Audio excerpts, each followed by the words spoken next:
দুঃখের সাথে জানাচ্ছি যে এমন একটা মামলা, সে মামলায় সমাজসেবা অধিদপ্তর সাংবাদিকদেরকে তার প্রেস ক্লাব থেকে বের করে দিয়েছে, নির্বাচিত কমিটিকে। এটা কোনোভাবেই আইনের দৃষ্টিতে বৈধ নয়, এটা আমরা আইনজীবী হিসেবে বলতে পারি।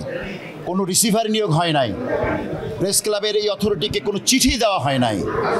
হঠাৎ করে চর দখলের মতন একটা অবস্থা সৃষ্টি করেছে সমাজসেবা অধিদপ্তর। ওয়ান ফাইন মর্নিং আমরা দেখলাম যে প্রেস ক্লাবের তালা ভেঙে তারা ঢুকে গেল।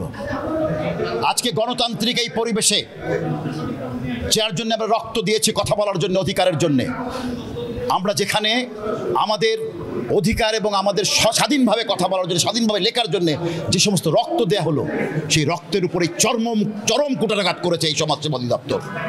আজকে সাংবাদিকদের কণ্ঠ তারা রোধ করতে চায়। আজকে সাংবাদিকদের প্রেস ক্লাব তারা দখল করে তাদের কার্যক্রম পরিচালনা ব্যাহত করতে চায়। তীব্র নিন্দা জানাই। বান্ডেল থাকলে প্রতি সেনমানিতে টাকা বাঁচবে। বিকাশ সেনমানি বান্ডেল কিনে জিতুন প্রতি লেনদেনে। আজকে আমরা এটা বলতে চাই যে আজকে এখানে বীর মুক্তিযোদ্ধা আছেন এই সাংবাদিকদের মধ্যে। এই সাংবাদিকদের মধ্যে এক সময়ের প্রথিতযশা ছাত্র দলের প্রতিষ্ঠাতা সাংগঠনিক সম্পাদক মোনাব্বর হোসেন মোনা, উনি আছেন যে সভাপতি। মেরিনা লাভলি একটা জাতীয় প্রচার মাধ্যমের একজন প্রথিতযশা সাংবাদিক সহ আজকে আমাদের যারা এখানে উপস্থিত আছে প্রত্যেকেই তারা প্রথিতযশা সাংবাদিক। তাদের কণ্ঠরোধের চক্রান্ত করা হয়েছে। আজকে রংপুরবাসীর কাছে এবং প্রত্যেক মানুষের কাছে অ্যাপিল জানাবো, সাংবাদিকদের কণ্ঠরোধ করলে আমাদের এই জুলাইয়ের চেতনা নস্যাৎ হয়ে যাবে, ৭১-এর মুক্তিযুদ্ধ নস্যাৎ হয়ে যাবে। কাজেই আমাদেরকে ঐক্যবদ্ধ হতে হবে। সাংবাদিকদের উপরে, তাদের স্বাধীন কলমের লেখনির উপরে যদি কোনো আঘাত আসে, সেটা আমাদেরকে আইনজীবী, সর্বস্তরের মানুষ সকলে আমাদেরকে প্রতিহত করতে হবে। কাজেই আমরা মনে করি যে এই মামলা অবিলম্বে আপনারা প্রত্যাহার করুন, আগুন নিয়ে খেলবেন না, প্রত্যাহার করুন। যদি সাংবাদিকদের কণ্ঠরোধ করার চেষ্টা করা হয় তাহলে কিন্তু পরিস্থিতি অন্যদিকে মোড় নিতে পারে।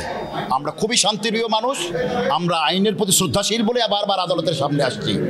আমরা কোনো ধরনের অরাজকতা সৃষ্টি করতে চাই না, আমরা কোনোদিন করার চেষ্টাও করি না। সাংবাদিকরা কখনো অরাজকতা করে না, সাংবাদিকরা তাদের লেখনির মাধ্যমে তাদের যা কিছু আছে তা প্রকাশ করে। কাজে আপনাদের কাছে আমি আজকে নিবেদন করব সবার কাছে যে আপনারা যারা এই ভুলটা করেছেন, বেআইনি কাজটা করেছেন, প্রেস ক্লাবের সাংবাদিকদেরকে যারা রাস্তায় বের করে দিয়েছেন, যারা তাদের কার্যক্রম পরিচালনা করতে পারছেন না, এটা থেকে বিরত থাকুন।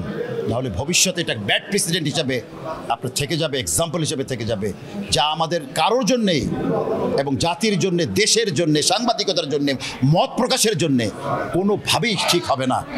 কাজেই আমরা মনে করি যে আজকে আমরা আদালতে বিজ্ঞ বিচারক মহোদয় আমাদেরকে একটা নির্দেশনা দিয়েছেন। সেই নির্দেশনা অনুযায়ী আমরা তার আদেশ প্রতিপালন করার জন্য আমরা বাধ্য। আমরা সেই আদেশ প্রতিপালন করব এবং আমি আবার অনুরোধ করছি, আবার আহ্বান জানাচ্ছি, যারা এই খেলাটা খেলেছেন খেলাটা বন্ধ করুন এবং এই মামলা প্রত্যাহার করুন। আর একটা কথা বলি, সাংবাদিকদের মধ্যে যে বিভেদ আছে, এই বিভেদের চান্স অর্থাৎ সুযোগ নিচ্ছে কিন্তু অন্য পক্ষ। কাজে আপনারা সবাই এক হয়ে যান, কাদা ছড়াছড়িটা বন্ধ করুন। তাহলেই আমরা উপকৃত হব, দেশ উপকৃত হবে, জাতি উপকৃত হবে।